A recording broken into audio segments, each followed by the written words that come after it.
Thursday, August 1st.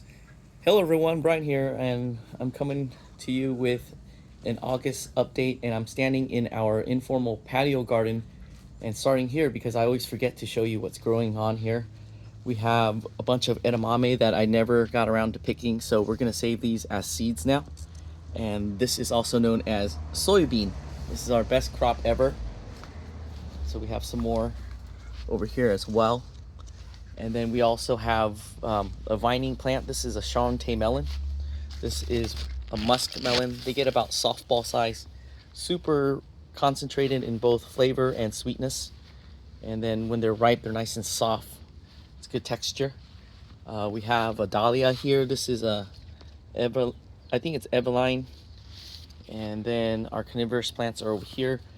This is ong choy. It's water spinach. And I also added some irrigation lines here as well. You can see that black tube.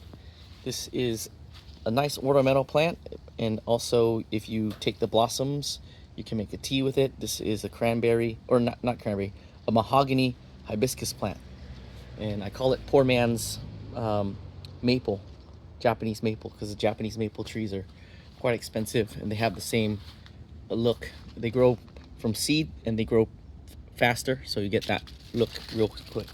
Here's another Shantae melon, and we're gonna head to our garden. I've been indoors mostly because of summer burnout, figuratively, and then a little bit literally because it's been hot and I didn't want to come out and do any gardening. So the garden's been on a pause and kind of growing by itself, and I wanted to do this update because I'm going to be picking these tomatoes soon to make pasta sauce out of them. And if you notice that they're hanging out on the vine, I found that they store much better on the vine, store longer. If I take them and put them in the fridge, they don't store as long. So we have a minimal pest pressure. I can leave them out here. And this is the Blue Beach. It makes these giant, good, meaty paste tomatoes perfect for sauce. Not too much water to have to boil out. And then over here we have the 10 fingers of Naples, and this is the San Marzano type of tomato. And then the raccoons gotten into this bed and dug everything up, and I'm just kind of been laissez-faire about it and just left it. And we have basil, for Italian basil, for our sauce. And let's see how our overwintered peppers are doing. These are bell peppers. They're starting to come in. If you caught the previous updates, you'll know that I've been working a lot on adding automated irrigation, and that's mostly so that when we go away for a week for summer vacation, which is camping, often the case, this is automatically irrigated. Otherwise, to have a garden sitter, they can be spending a good hour at a time to water, because I like to do deep watering, and so we have a lot growing. It could take hours to do. This is the Ricotta pepper. It's one of the few peppers that do well because it's down here. Up there, the raccoons just made a mess of everything. Speaking of raccoons, I find that if the soil is overly saturated, they're more likely to dig. So that's one of the things that different from previous years, is that we put in automatic irrigation, and then now I need to adjust the watering schedule because I set it on overwatering when we're away. That's better than underwatering. So now we're going to tweak it, and when the soil dries out and it's a good consistency, we're less likely to have raccoons dig up the soil. We got, let's see, potato. We have quite a few potato plants growing. We need to dig them out. And then we have some sprouting broccoli, eggplants. These are pretty big now. I'm not sure if they're too mature. Yep, they're too mature because the tip's already starting to spoil. These are some over here, and we can roast them, get a good texture out of them, and get some eggplants. And then we have some more peppers over here that aren't doing too well. These are supposed to be much bigger, but we can use them as their dry form. And this is our longan tree that I'm going to transplant at some point. We got this year, Got some nice green, healthy new leaves. These are from a pest. I can't remember the name of it. You can see their remnants over there, the little 2 dots. And they just kind of drill into the leaves and suck out the sap. It causes some of that browning. And there's our avocado, our reed avocado. And I'm hoping to plant it in the fall when it's cooler. And I'm trying to look up to see what else we have. I don't know if I've mentioned this already in the previous update, but we have a new stone fruit that is a miniature peach tree. I think I might have mentioned it, so I'll just kind of, it's the pixie. And then I got another stone fruit recently, which is a plairy. It's a cherry and plum mixed together, so it's got this really good fruit quality. And then over here we have this Gwen avocado tree.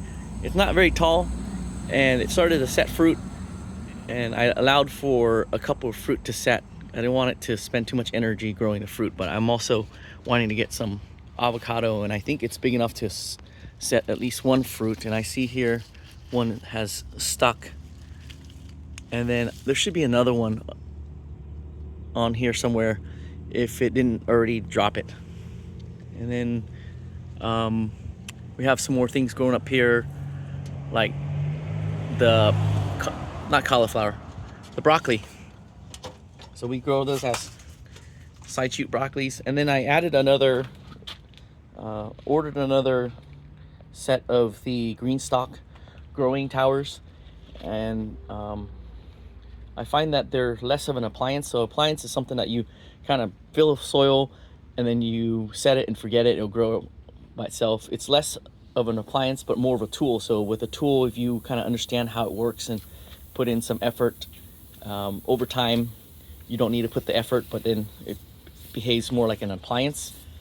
And so if you're new to this stuff, this type of growing system, there's a learning curve before it gets to be something that's very useful. So you'll see quite a few of them, and if you're new to them and you're going like, how is it possible that Brian's able to grow with them? Again, it's less of an appliance and more of a tool. And then here's our irrigation that's coming on right now. So we have a combination. This is drip tape. This is something that I'm using for the first time, and I'm quite happy with it.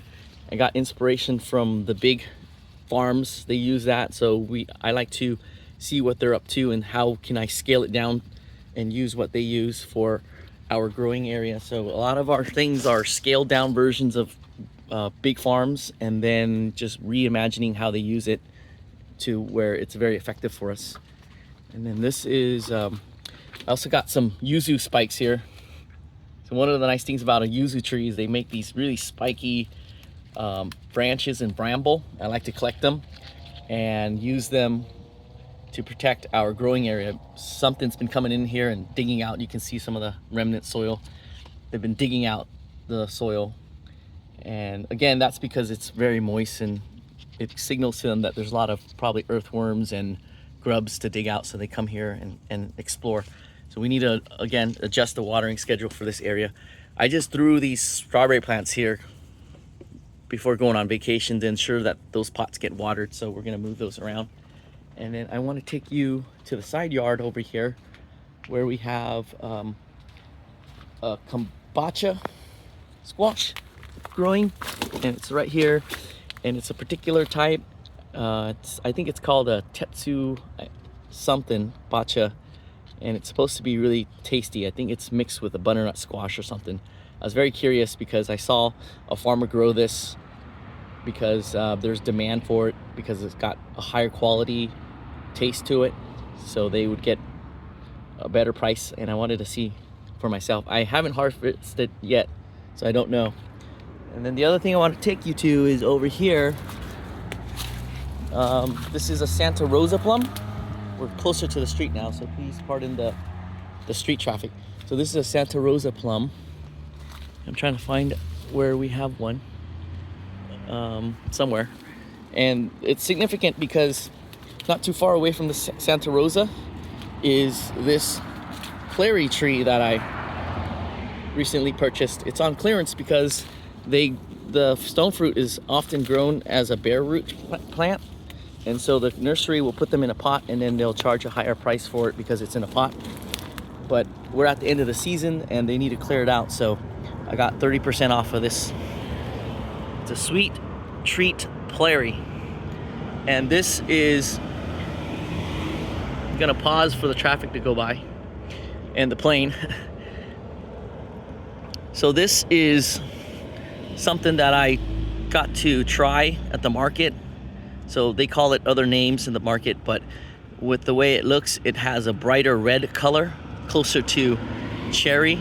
There are other varieties that are closer to plum, I would imagine, based on the color. I like cherries more, so I like the leaning of the cherry as opposed to the plum. And got to try some of these, and I decided to grow this. So it's end of season.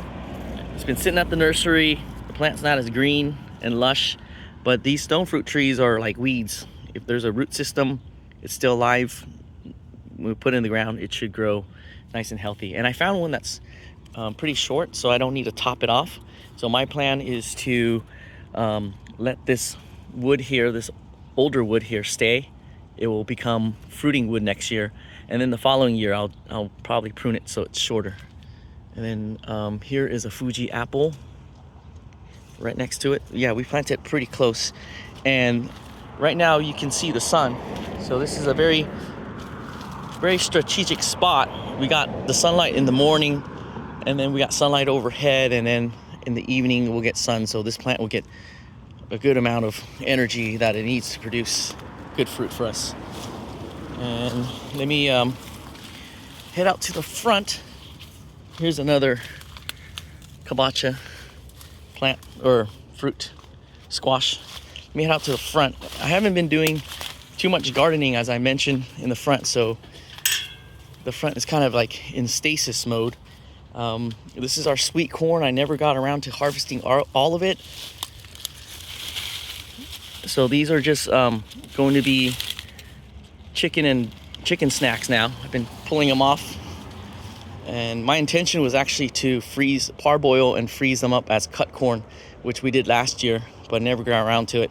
And then underneath this brown stuff, we have some Huckleberry Gold potatoes, and I've been meaning to harvest them with you. So I have been meaning to get a camera tripod out here and dig for them. But in the meantime, let me show you one that's here. And I should be harvesting them soon because it looks like the pill bugs are going to start to eat away at the outer parts of the peel, the skin. So there's that task to do with you, harvest potatoes. I hope to be able to do that. And then this is our example of the broccoli that we grow as side shoots. So we get broccoli all year round. I just got to make sure to plant succession plants, or I got to make sure to continue to harvest them and eat them. Otherwise, they atrophy. The plant atrophies. It will make less of these edible ones and more of the flowering seed ones. And then we have a lot of glass gem corn plants. So this is going to be grown as, we can use it as popcorn, or mostly we're going to be using it as feed for our chicken and ducks. And they're always fun to unwrap to see what kind of colors we get. Here's an example of me not getting around to eating our broccoli. So they start to do this, but I'm keeping these plants as cover crop actually to keep the soil nice and shaded from our sun. And then we also have summer cabbages. So I'm very curious to know. They feel very tight. Maybe I'll harvest them for this weekend. My kid's turning 10 years old. We're gonna have a party for him, and maybe we'll make a coleslaw or something from these guys. So I'm very curious to know how tight the individual folds are versus it being loose. And our pumpkin patch is growing in. So during this time of year, I like to grow the pumpkins in this area. It acts as a mulch, living mulch for our soil. And then we got some more corn in the front row. And then this is balsam. And let that van go by. And this is a nice flower to grow, nice cover crop, green mulch when it dies. And we got some marigold over here as well. And already my phone is starting to complain that it's getting hot, so I think this is a good time to end this video. It's about 15 minutes, and I always appreciate you spending the time with me. I don't want to take up too much of your time. So let me see. Let me show you one more tree, which is another peach tree, and the whole thing that I like to do, which is succession plant both vegetables and fruit. So you see different varieties of avocados for succession harvest, and we like to keep the trees small because we don't want to grow too much, and by keeping them small we can grow more varieties in the same space, and then also we're not overwhelmed with harvests. And with the mid-pride peach, that is a late June into July harvesting peach. And then we have this red baron peach, which is an early August ripening peach. This is a softer peach. The mid-pride is a you can eat them semi soft or even hard. I like them hard and crunchy, like an apple. And then after the red baron, we have the August pride over here. And this will come in after the red baron. It's still green, so I'm thinking maybe a couple, or at least maybe 3 weeks away is my guess. And then right next to it, this is desert gold. This is a late May peach. So we already harvest that. So we start with that. Then we go across the way for where our mid-pride peach is, and then red baron and August pride. And then I almost forgot the pixie, that little ultra dwarf plant. I think if I remember is correct, it's going to be desert gold, the pixie, the mid-pride, and then we come over here, over this way for other things. And then we also have banana. Very surprising to find banana because I don't water our plant, and bananas are notorious for being thirsty, so I'm very surprised that we have banana. But I guess that might be from all the residual water from the rain that we got this year. Lots of rain. And finally, San Marzano. It's coming in and it's starting to turn red and ripen, and tomatoes as well. Succession tomatoes. We got the Costa Luto that comes first, and I'm discovering that the 10 Fingers of Naples matures before the San Marzano. So we're gonna add that to our succession harvests of tomatoes, and then the Ox Heart and the Blue Beaches are kind of in the middle. So we're gonna build on that, and I hope that my channel will give you good information on what varieties to grow for succession, and you get the same results as well. And I think the last thing we're going to be waiting on will be bitter melon. I'm trying to grow them this year, and the idea was that they would climb on the tomato support when the tomatoes are done, but the raccoons just kind of knocked everything down, so we're gonna have to account for that next time. And we also have more potatoes to harvest. We have a lot of Huckleberry Gold potatoes to harvest, and I don't know if you can see, there's a little green spot there. That's a winter melon. Okay, that's it for me. I'm hoping I got a tripod. I'm hoping to be able to make more videos, edit them, and then you'll see some things in action versus just kind of things that we need to harvest. So until next time, thanks always for coming out and seeing how our garden grows. And I hope you have a wonderful summer. We're gonna be into fall next, so we got some fall stuff to do, or things to do for fall. See you next time.